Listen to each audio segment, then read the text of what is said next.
Hello, what's up mga kamaster? Isang mapagpalang araw po sa ating lahat at welcome back na naman po sa aking YouTube channel. At welcome back din sa panibagong episode. At for today's video mga kamaster, bali mag-DIY tayo. Pure DIY ang ating gagawin ngayon. Ang gagawin pa natin ng DIY ngayon mga kamaster ay gagawa ko ng trigger mechanism na reverse. So bali ang ating gagamitin mga kamaster ay dahil marami tayong retaso na shafting na 6mm. Ayun po yung ating gagawin na tutorial sa araw na to. I-DIY natin para hindi naman masayang yung ating mga sobra-sobra mga retaso ito. Yan. Siyempre mga kamaster, bago po tayo mag-umpisa, kung bago ka pa lang po sa aking YouTube channel at kung hindi ka pa po nakapag-subscribe, maaaring pakisubscribe na rin po at pakilike lalo kung nagustuhan yung video para lagi pong updated mga kamaster. So let's go, umpisa na po natin mga master. Bali nagputo lang tayo mga kamaster ng dalawang pirasong shafting. Bali dito tayo kukuha ng ating pinaka sear at saka leader ng ating gagawing trigger mechanism. Bali ito pala mga kamaster ay wieldingin natin, ipagdidikit natin, i-spot na natin dito. At doon din sa kabila ganoon din. Yan. Kailangan natin ng welding machine at stainless rod mga master.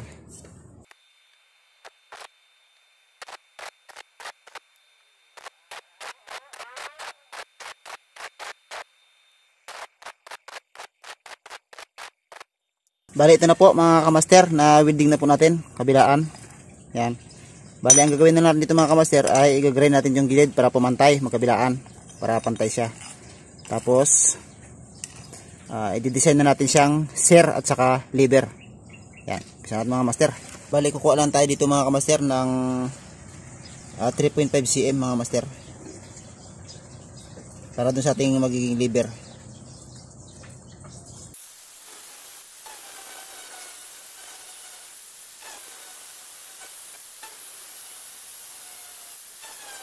Mga kamaster, nakakuha na tayo.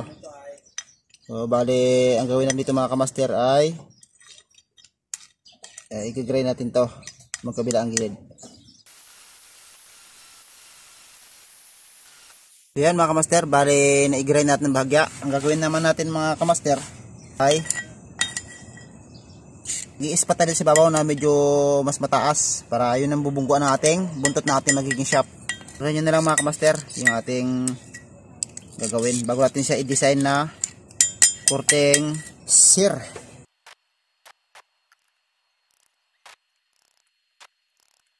So ito na po mga kamaster, bali nalagyan na natin ng medyo pabukol dito sa akin yung hulihan part. So bali dyan kasi yun bubunggo yung ating ano, ito yung butot nating shaft, ito ang butot nating shaft dyan kasi bubunggo yan para umangat tong unahan yung dulo niya at pumatong sa ating lever o yung kanyang pinakagatilyo. Yan. Bali butasan natin itong mga master dito bago natin siya i-design. Bali i-design muna natin siya mga master na lever bago natin siya butasan.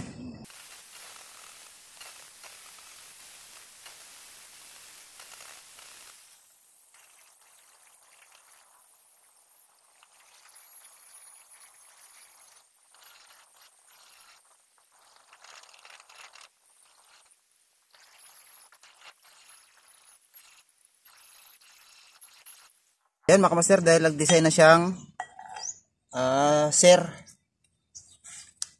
Yan. Yan mga kamaster. Ang gagawin naman natin mga kamaster ay i-ispatan natin dito sa babaw para medyo medyo pabukol. At bukod doon para mas makunat yung sinasabitan ng ating butot nating shaft. Yan. Para hindi siya masyado mapudpud kasi yung spot kasi ng welding ay mas makunat kumpara dun sa shafting. Kaya yan, ispatan natin mga master bago natin siya i-finish na buong sear.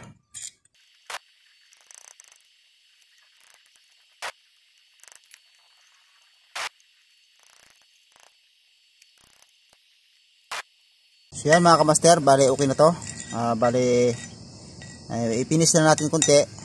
At para mas magmukhang lalo na siyang magmukhang sear.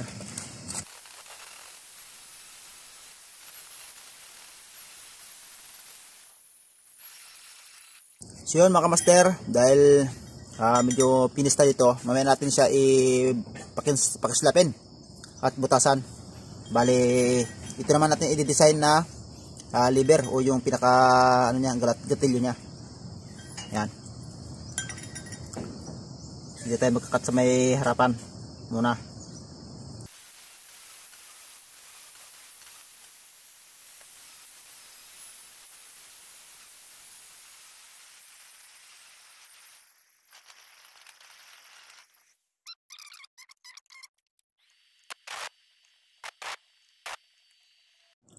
Yan na mga kamaster, na-welding na natin. Cut naman dito ng pa-slide.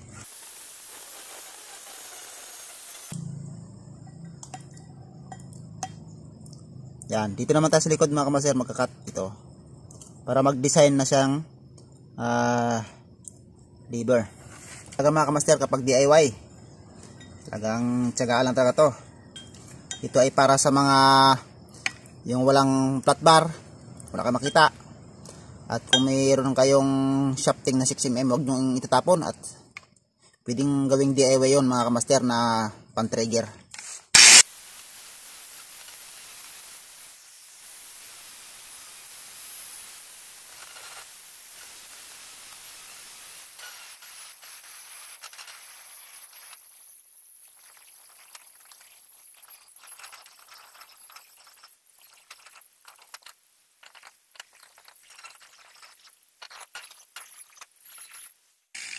Yan mga kamaster, medyo nagde-design na siyang lever.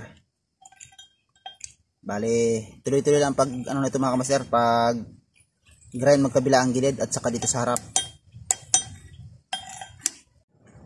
So yan mga kamaster, bali ito ang ating naging resulta. So bali itong ating lever ay pupukpukin pa natin tong likod niya, parang medyo ibibend natin ng bagya. Ipa-curve pa natin ng konti. Para maganda yung tayo ng ating lever at saka yung ating sear. So, bali, pitpitin ko lang itong likod at saka itong harap para medyo medyo magpa-curve pa ng tudo. Para mas magandang tingnan yung ating lever. Ito mga kamaster, bali, pupukin natin sa likod muna. Dito, ipatong natin dito at pupukin natin itong likod.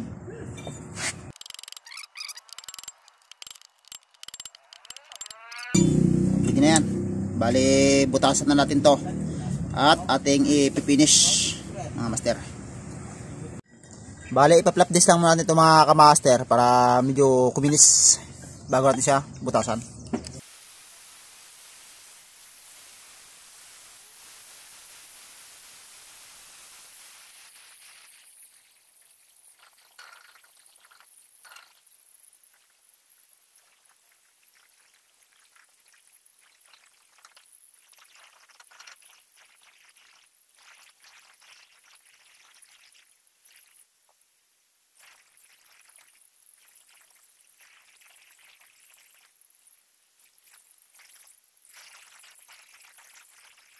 Kabaster, bago natin sa butasan pala ay ito muna, unahin natin to. Maglalagay natin dito ng patungan ng ating dulo ng ating sear. Yan, patungan natin mga master. Yan.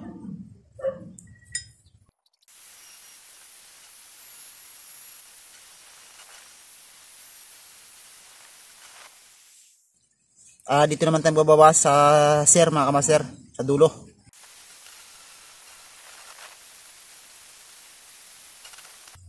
Yan mga kamaster, bale okay na. Tugma-tugma na yung ating sear at saka yung ating lever. Yan o.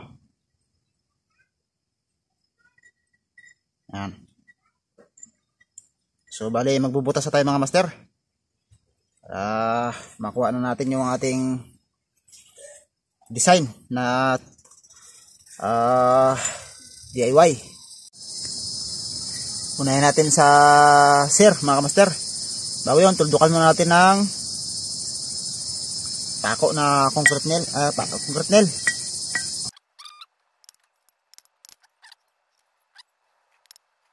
Okay mga kamaster, magbubutas na tayo.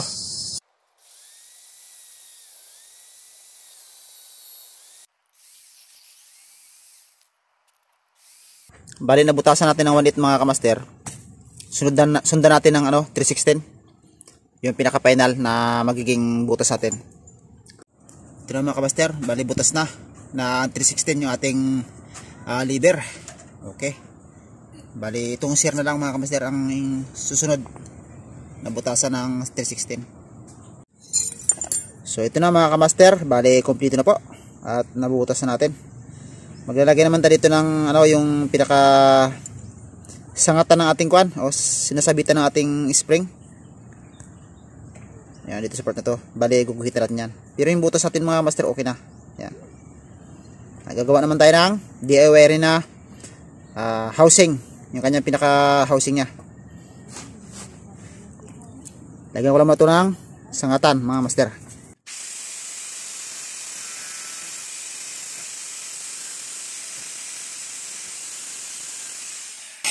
Ayan mga kamaster, okay na, may sangatan na siya. Gawa tayo ng housing.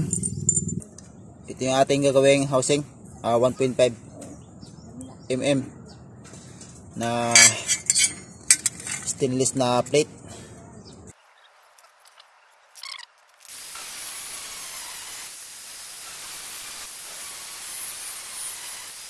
Ito yung ating mahiwagang bend.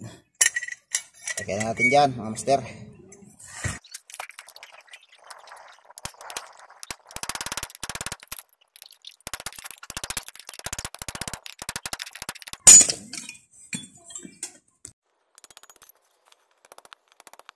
Ito mga master, na-bend na natin.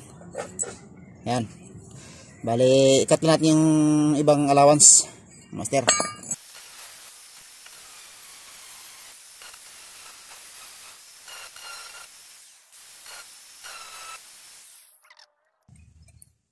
Yun mga master, bali napantay na natin.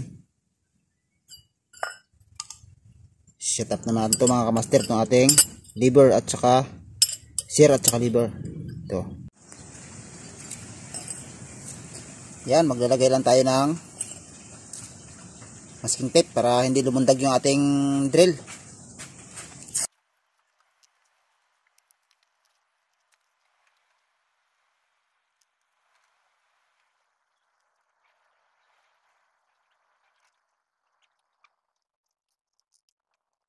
Yan mga master, bali magbubutas na tayo.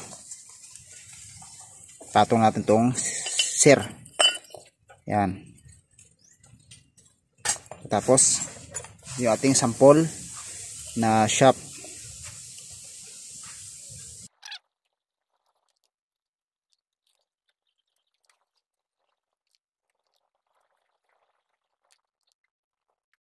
Butas mo tayo dito mga kamaster. Dito mo tayo butas sa taas. 1/8 muna ibutas sa atin mga master para mas madali.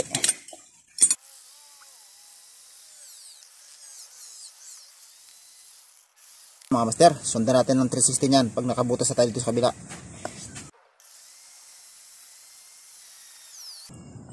$360 naman mga kamaster ang pagbutas natin.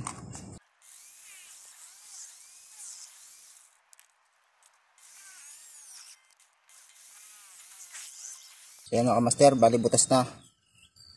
Tapos ipasok natin itong 316 kung tatagos. Medyo masikip pa mga master.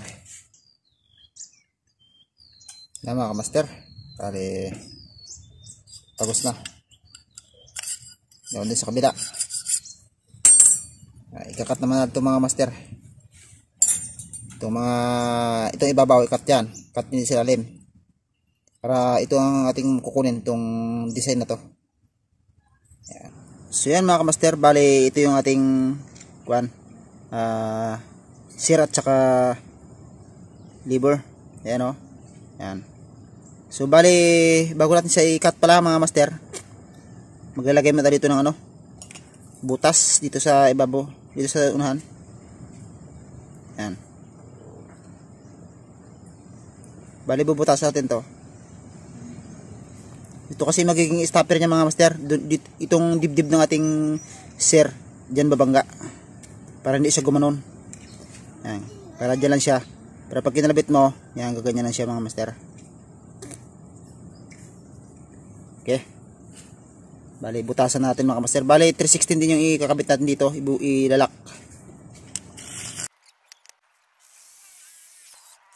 Ito na po mga kamaster, bali butas na yung ating paglalagyan ng stopper ng ating lever. So bali ikat na natin ito mga master.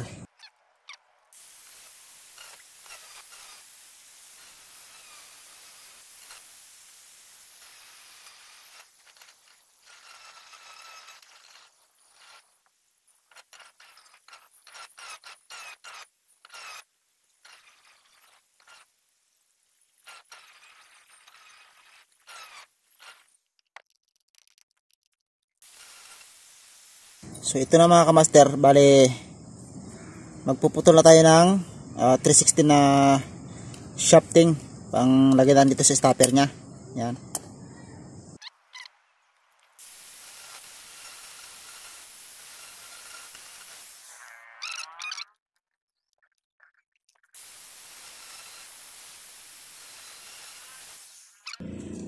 Bali nakapagputol na tayo. Lalagyan na natin dito ng stopper sa unahan. Yan. Linisin na natin ang bagya yung dulo. So yun mga kamaster, dahil nakakabit na yung ating stopper sa ating magiging piston ng ating lever. Isalpakat dito mga master. Testingan muna natin bago natin siya pakinisin. Kasi pakikinisin pa natin ito mga master. Pagkatapos noon ay lalagyan pa natin siya ng spring. Lagay natin itong lever. Bali magagawa pa pala ako mga master ng magkabila ang washer nito para itong ating sir ay hindi sumayaw-sayaw sa magkabilang side. Kailangan sigo-sigo lang siya, yung medyo sakto lang ba. Yan. Yung ating sample na na shafting. Subukan natin kung maglalak na rin. Yan mga kamaster. Yan. Bali spring na lang ang kulang at saka washer. Yan. Yan o. Yan. So, yun mga kamaster o. Yun. Labitin natin. Yun o. Yan. Yan mga kamaster, bali gagawa na ako sandali ng washer at ikakabit na natin. Pagkapakinis, diretso sit up. Ito pala yung ating binutas ng 316 mga kamaster na magiging washer. Manipis lang yan na stainless. Bali bibilugin ko na ito mga kamaster para magmukha siyang washer, flat washer. Ito na po yung ating ginawang flat washer mga kamaster. So bali pakinisin na po natin yung ating lever at saka sir para may set up na natin. Yan mga kamaster.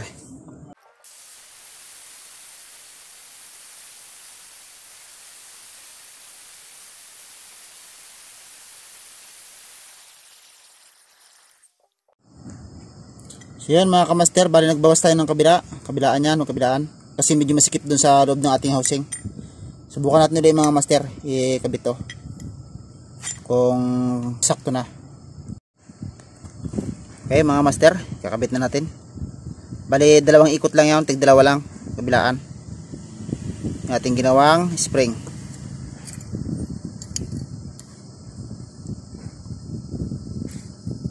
Ating pin.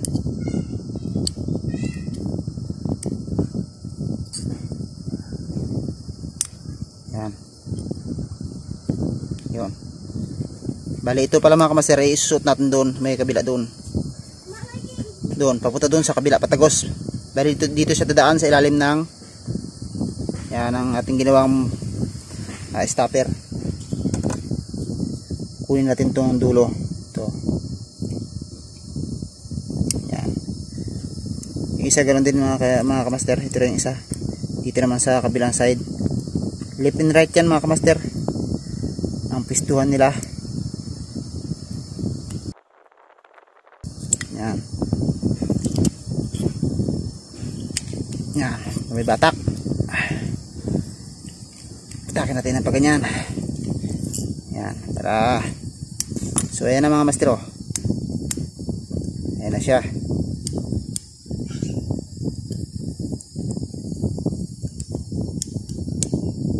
Subukan natin ikabit to, temporary, itong ating sir. Kung kaya nating kung kaya niyang umangat kapag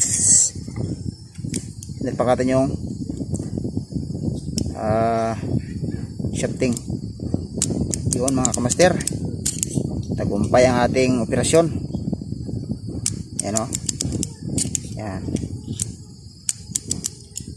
putulin na natin itong mga sobra mga master na alambre.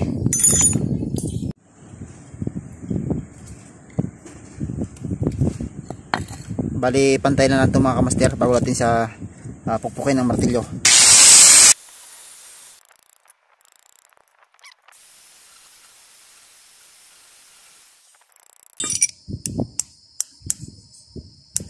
Yan mga kamaster, okay na. Ito naman isusunod natin. Bali ilagay mo natin itong ating unang washer. Ito, nakasuot na yung pinlock. Lagyan natin itong sir. Yan mga kamaster, bali nakalagay na isa. May isa pa mga kamaster.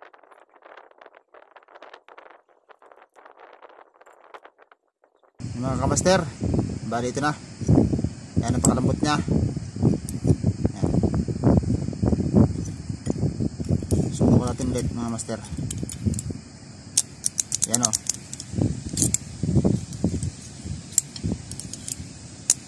Yan. Yan din mga master, dahil nakakabit na yung kanyang flat washer magkabila. Bali patayin natin itong dulo at pitpitin natin master.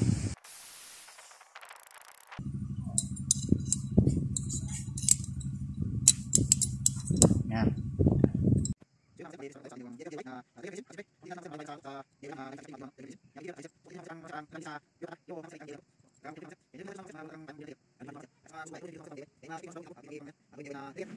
At pwede nyo gawing trigger yung mga mga sobra-sobra nyong shafting na stainless. Yan mga kamaster. So yun mga kamaster, at sana ito ay nakuha nyo at nagaya nyo. Sa mga interesado dyan na gumaya, ay gayahin nyo na po mga master. At talagang ito ay pwedeng-pwede sa inyo mga pang night dive. Pwede rin sa pang day dive mga master. Okay. So yun mga master. So sana may tutunan po kayo sa aking tutorial sa araw na to. At sana ay nagustuhan yung video. At maraming salamat po sa inyo panonood. So bali ngayon mga master, bago tayo magtapos sa video nito, ay isa-shoutout ko muna po yung mga nagpapa-shoutout na isa nating mga kababayan. Siyempre shoutout kay Kamaster Jubert Villamor. Ayan, shoutout sa iyo Kamaster. At shoutout din po sa inyong mga trupa dyan Kamaster. At siyempre shoutout din po kay Sir Nelson Barsinya ng Cagayan Valley. Ayan, shoutout sa inyo sir. At siyempre sa kanyang wife ay kay Ma'am Jocelyn Barsinya.